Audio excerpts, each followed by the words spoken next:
At one point, I co-teach a course with an ex-practitioner, friend of the industry, because the son of this person was one of the MBA students. This person accepted to come to the class. This person is a founding partner of one of the top 5 private equity firms in the world.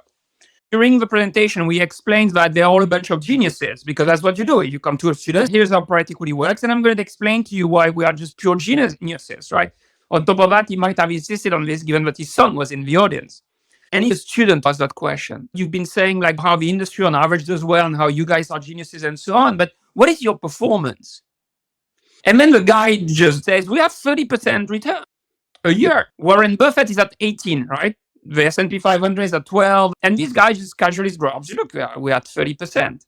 And the student says, gross of fees? And he says, net of fees. Net of fees is 30% return. And I interject at that point and I say, I suppose this is an internal rate of return.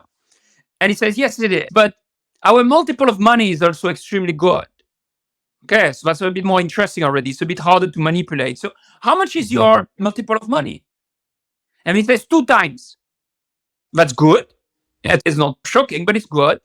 And then I say, is it gross of fees or net of fees? Because you just cited a net of fees number. I'm just wondering if this multiple just cited is gross of fees. Oh, it's gross of fees. We always quote a multiple gross of fees. Okay. And what is it net of fees? I don't know. I don't have it in mind. I suppose about 1.6. Yeah, that will make sense. It's 1.6 net of fees. 1.6 net of fees on a 4 years holding period. It's about 13% annualized return, which is indeed, when you do the math correctly, the performance of an average fund in private equity. And you are being like one of the top 5 in the world. I suppose your track record is a bit above, probably around like 14% or so, which would coincide with a net multiple of about like 1.65, maybe 1.7. And these guys has refused to come back to the class because I made these 2 interjections, right? He has refused.